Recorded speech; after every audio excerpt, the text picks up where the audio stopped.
When you're doing hip thrusts, do you feel it more in your low back or in your legs instead of your glutes?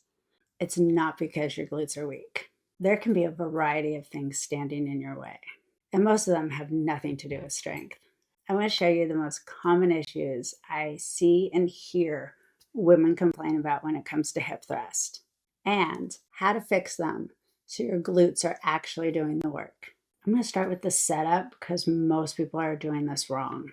And if you don't set up correctly, the whole exercise is off. Here I'm doing a barbell hip thrust. Some gyms also have a hip thrust machine, but the same rules apply. I feel like it's all over social media, women doing barbell hip thrusts in the gym on a standard weight bench.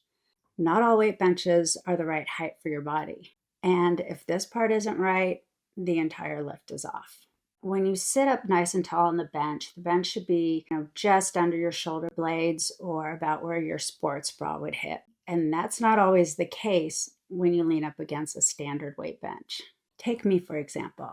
I'm 5'3", I have a shorter torso, so when I sit down and lean up against a standard bench, it sits up too high on me. So if the gym doesn't have a lower bench for me to use, I will use either a padded box jump, or I've even put a bar low on the rack and put a pad on it and leaned up against that. Basically, there's always workarounds if the bench sits too high on you.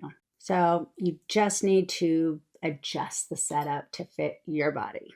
For the bar, you'll put it up on your pelvis so it sits just at your hip crease. You don't want it higher to the top of your hip bone. That'll dig into your stomach. And then you also don't want it so low that it rolls down onto your legs. Now that your back is properly lined up where it's supposed to be on the bench and the bar is at your hips, let's work on where your feet should be. The best way to figure out where your feet should be is sit up nice and tall on the bench, put your legs out straight, get a visual where your knees land. And this is where your heels should be when you bend your knees. This is the easiest way to figure out where your feet should be without guessing or having to adjust in the middle of the lift.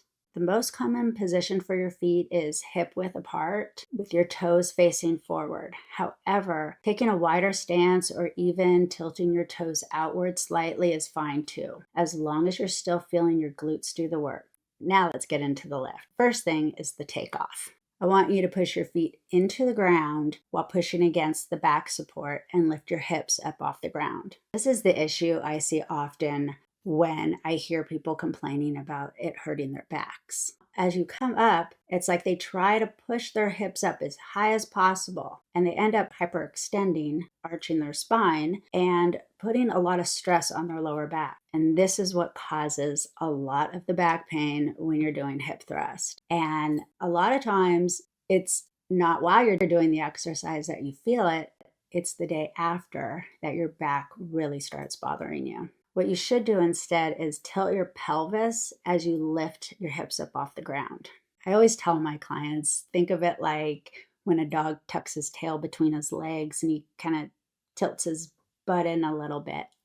Don't focus on getting your hips up as high as possible. Focus on the pelvic tilt and squeezing your glutes at the top. This makes it much harder to hyperextend because your glutes are actually finishing the movement by contracting rather than trying to get the squeeze by lifting up as high as possible. When you come down, keep your torso straight in a line. Don't just drop your hips and arch your back. You want to keep full control. There are two ways that the hip thrust can be done. One is called the scoop method and one is the hinge method. The hinge method, your setup stays the same, but your head will tilt back as your hips and torso rise, creating more of a straight line from your head to your knees. The scoop method is the first one I learned before I even knew there were two different ones. And it's also the method that I usually have my clients do. Most women, especially those with any low back pain, tend to prefer this method because they tend to feel it more in their glutes and there's less chance for hyperextension. With this one, you'll keep your gaze forward. Still, tilt your pelvis and squeeze your glutes at the top. Instead of looking up at the ceiling, you're going to keep your head facing forward. One last note. Hip thrust should be felt in your glutes. If you feel hip thrusts in your low back, you're probably hyperextending your spine and not tilting your pelvis and squeezing your glutes at the lockout. And if you're feeling it in your quads during the movement, chances are you're bending your knees too much and your feet are too close to your body. And if you feel it in your hamstrings when you're doing the hip thrust and not in your glutes, your feet are probably too far away from you. Most of the time with exercises, especially the hip thrust, it's not necessarily that you're too weak to do the movement. Most of the time, it's just a positioning problem. So one last quick notes on hip thrusts and how to make sure your glutes are doing the work. But if you're feeling it in your back, you're probably hyperextending your spine and not tilting your pelvis and squeezing your glutes at the lockout.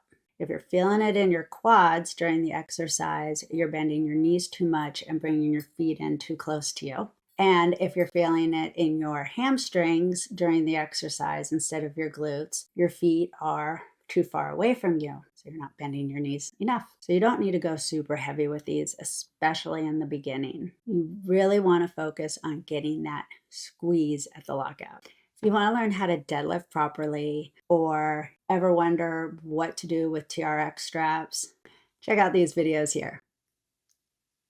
See you on the next one.